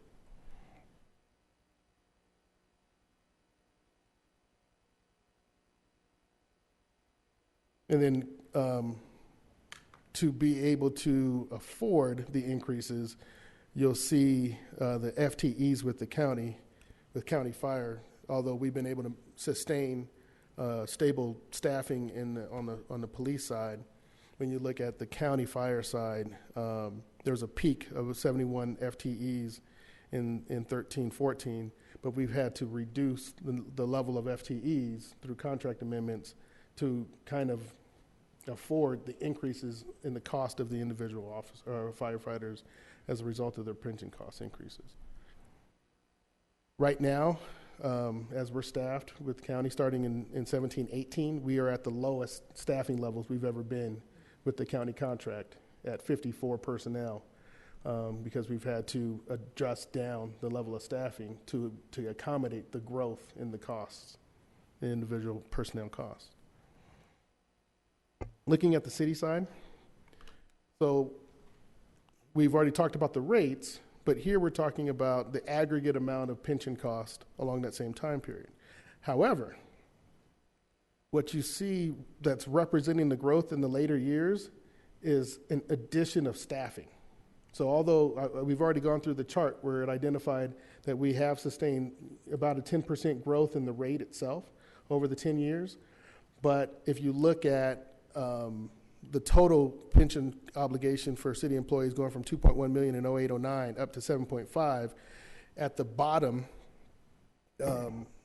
we've in essence in 2011-12, when we had just over 300 employees, we have actually added back a significant amount of employees up to just shy of 450 employees, which also helps explain the story of why the cost have increased.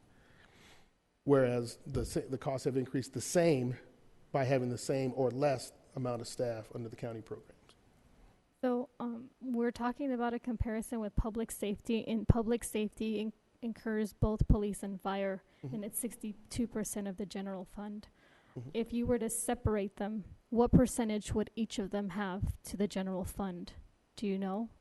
Because I'm looking at, you're saying at the lowest point, this is the lowest point that the county has offered or provided us the minimal amount of fire, which is I think about 60 or so, or 54. Right. So, and they were costing 13.5 for 120 police. How much is that costing? I know the city of Downey has a 12% sales tax, and they have their own police and they have their own fire, but we don't talk about items like that. And so to me, to have a valid information of what we're going through, sometimes it could seem unfair when the community hears one versus the other. I think if we really want to go full throttle and have our own county, our own department, you look at all options for not just fire, but you also include police, and you start to negotiate, because I see the amount of what police cost us, and these go to so many other things. I'm not by any means, don't misstate what I'm saying. I'm just saying I want to have a fair conversation, and a lot of the times we don't include police. And to me, it's why don't we also include police in some of those discussions and have an analysis, so that when we make our decisions, there's based on rationality, not just, well, this is worth more than that, because the body is worth the value of what we give it. whether it's in uniform or not in uniform. I think to answer that, the study of both services was done several years ago, and only in the case of fire was it determined that there was an opportunity to find some better cost efficiencies. And I think a large part of it had to do with having already owned a lot of the equipment, apparatus, and the buildings. My understanding of past history when police was studied was that there wasn't a value proposition there, meaning there wasn't really an opportunity to save money if the city were to consider internalizing the police department. Okay. And then do you know if you separate the 62%, Yes. what bulk of it is taken up? Because I know we have 7 beats, but only the majority time 5 beats are covered by one sheriff. I mean, and we look at the time. We always look at the performance and the time.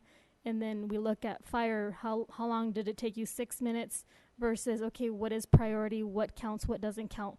And we haven't had that conversation. At least I haven't had that conversation with police, just with fire. So I'm wanting to understand that section. So what's the weight? So the total, well, including the transition costs, which would be represented in the number that you see, the total fire cost are the $18 million, which represent 43%. No, that's 43% of the total public safety. And then the police cost is about $25 million versus the $18 million, which would include transition costs. Moving forward, your fire costs are going to be around $12 million, as opposed to 14, and police is 25 now, and I anticipate. We've been told by the county sheriff that those costs are going to continue to increase as well. Yeah. Other threats still experiencing. So as we're adopting the budget for 18-19, it's also very necessary for us to just stay conscious of what's going on in the industry. And that's why we've kind of changed the mode of the presentation tonight from what I understand how you've been presented the budget in the past. I want to make sure that you understand that staff is constantly looking at some of the macro elements that affect the budget, the economy. Can we produce sustainability long term, and what decisions do we ask the council to make to be able to ensure that?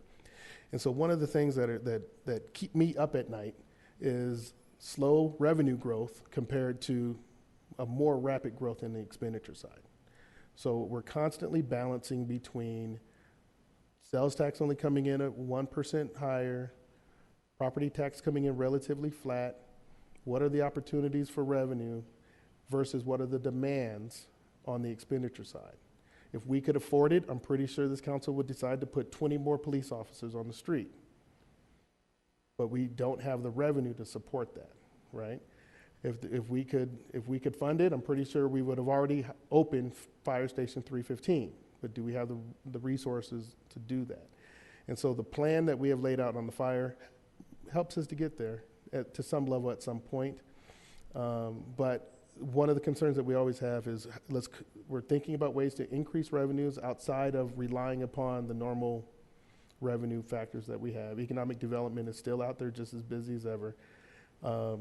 There is an uptick in housing growth that we've identified in the chart today. So where we've experienced in the current year 170 total houses, we're projecting that to more than double in the next year based on activity that we've seen in the first quarter or in the last quarter of this last fiscal year. And then deferred maintenance demands on infrastructure. That's a nationwide problem. How do we have enough money to continue to maintain just our capital infrastructure? I think we've been fortunate with the passage. Now, from what I understand, there's multiple sides of the argument on SB1, the fuel tax. I particularly don't like spending $100 to fill up my tank of gas. It's draining and it's quite painful, but being the finance director of a city who's got to pave roads, I see that money coming back on the other side. So in this particular year, we expected to receive just shy of $1 million in the current year.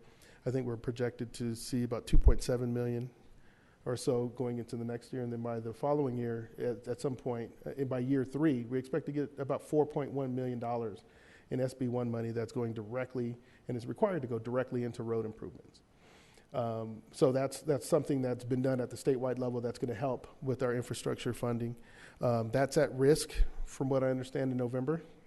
You know, George, the problem that there's no way to get around is that the things that generate additional revenue also drive additional costs. That's exactly right. There's just no way to go find revenues without the costs that go with it. So we get down to a real problem of just deciding on priorities. Right. Where we're going to spend the money that we have. We have to live within the means that are available to us. Right. Where do we place our priorities? Right. And I think the council's done a really good job of making tough decisions. I think that over the last 10 years, with staffing cuts and maintaining affordable, sustainable staffing levels has been important. Managing CPI adjustments and doing so. I think I did a sustainability analysis on this current CPI adjustment, that if given without the startup cost for fire, could we sustain to afford the CPI adjustment we're giving this year? And I think with the savings from fire and the growth in the revenues that we do anticipate in the next, we'll be fine. I think we'll be okay to be able to give that CPI adjustment this year. Next year, I don't know. I won't know until we get there. But the key is that we keep sustainability in mind as we're making decisions. We constantly are tracking revenues, and we're constantly maintaining and trying to put controls on the expenditures so that we don't get into a negative spending situation. But that's in essence the other threats that I wanted to highlight. However, it's not all doom and gloom. I wanted to finish with our strengths. We are still the sales tax hub of the Valley. The reality is everyone outside of the city of Victorville spends money in Victorville, whether they're on their way to Vegas and stopping for gas, or they live in Adelanto, like somebody I know, and has to do all of our shopping in Victorville. We attract tax dollars from all around us. And by being that hub, our sales tax per capita numbers blows everyone else away. And so we can't lose sight of that. And so the core sales tax generators that we have in the center part of town, we have to continue to support that, because we can lose momentum pretty quick by not giving attention to that one developer who chooses us first, and they have historically chosen us first. So we have to make sure that we maintain staffing that can welcome that person in when they walk in the door, and give them that site location and work with them to get through the development process and make them feel at home, and bring that sales tax generator here to Victorville so that they don't go knocking on doors elsewhere. And so I think that that's important. We have, without going into a lot of detail as to the individual litigation elements or cases that have been out there, we have overcome some major costly ones. There's a lot of money that's gone into the litigation over the last few years. I think with the brave decisions that the council has made recently, I think that the forecast on litigation costs are going to be significantly better, as you'll see in the numbers as you go through the book. That is going to be significantly more affordable. So briefly, I have 3 questions. What is the figure of net physical asset of the city, and the current debt, including bonds, and our net worth for the current year? So you brought a lot of the questions up the last time we met, and remember I went through the audit document? 233 million or 2? Yeah, so in the audit document, it identifies all of those questions that you just asked. So you don't know? Off the top of your head, you don't know? I mean, I'd love to be that good. Oh, okay. But I could quickly identify. I do have my budget, Okay, my got it. audit document Thank you. with me, and I can get with you and identify those specific numbers for you. Airport development is on the uptick, and so as Sophie described in her presentation, I think that is going to be a good driver for the region to see, and I think that this is kind of contra to what you said, Councilmember Kennedy, that the things that generate money actually cost money. I think for the activity that takes place at the airport, that doesn't necessarily bear the same service cost as some of the other sales tax generators do. So if we can generate additional revenue at the airport from a sales tax manufacturing, whatever the case may be, standpoint, then I think that yields a better return for the city. So that activity directly correlates to positive, more net positive than some of the other revenue elements. And then property assessed values are improving. They're not increasing at a staggering rate, but they're not going down either. So I think that is good.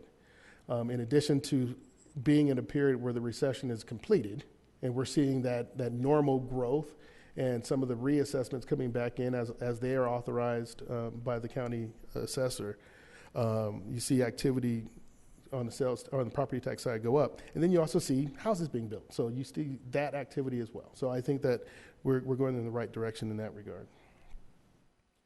At this time, Keith, well, I think for Madam Mayor and members of the council, that's our overview, that's our macro presentation. I think a little bit different than in previous years. We wanted to give you a much more a larger sense of what's going on and what's going into the budget before getting into the detail. I do want to share with you staff's impression that with this budget year, and we're actually excited about it, that it feels like we're turning the corner, especially getting some of the big issues behind us, which allow us to focus on the governance. But with that, this is a document that is our first stab at what the budget could look like for the upcoming fiscal year. Considering what we know about the operation, what's needed as far as operational and our systems, and our interpretation of what your priorities are. But this would be also the best of opportunity to solicit feedback from you as a council as to any priorities that you see that perhaps are different than what's in this document. So with that, we have staff, all the leadership is part of the audience available to answer any of the detailed questions you might have as to the individual department budgets. So I'll kind of turn it over to you, Madam Mayor. Any additional questions? Well, just a thought I had, and I don't know if this, we've got to be careful here. I don't want to violate Brown Act or anything else, but I think some of us, maybe all of us, have specific questions on specific items or specific funds. And I'm wondering if we can address those to the city manager in an email, if he can compile the questions, develop responses, maybe bring them back to the council for a discussion. I don't see a problem with you all submitting questions to him and having him then presented at the city council. That wouldn't be a problem at all. And maybe a way you could respond to us? Yeah, that I certainly be glad to take those in. Our current plan is to have the budget back before you for consideration and adoption by June 19th. Of course, our goal would be to get it done before June 30. We could also accept all of those questions. I can address all of those with answers, and to the extent it feels like there's a need for policy consideration that requires additional conversation, we can have another workshop as well. Let's try to put a short date on our questions to you. Okay. Let's say by next Monday. We've got questions. We can get them to you by next Monday. That's good for me. Yeah, that would be workable. Time to work on it. Yeah, and give you time to think about answering the questions. Sure. Is our next meeting? Budget? For the budget, currently we're scheduled for June 19th unless there's a desire to have another workshop. June the 19th, is that regular meeting or special meeting? The 19th is a regular meeting date, and at that regular meeting date is when we envision bringing the budget back for adoption. Okay. I think actually the next meeting will be determined by the caliber and amount of questions going to the manager. It may be necessary to have another study session, may not, but it might be, and so I'd like to keep that option open just in case. Then I do have a couple of things for the actual budget. I mean, in order to be able to relay the information on that budget, I think to have a few sheets of explanation, maybe a narrative for the residents to be able to follow, is a very good thing to do. Remember, as an expert, we have to relay this back to the general public. So don't forget that that's something important and vital to always include our community. The second thing is there's a lot of charts and graphs, and I would expect for explanation of your interpretation rather than assuming that I'm going to make the interpretation for you. Those are the two things that I'm asking. Thank you.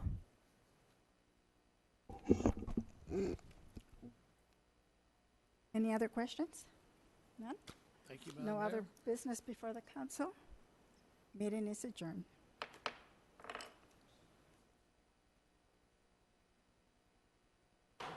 Hold it, yeah, right at the beginning of the meeting. You're free. You're free, you too.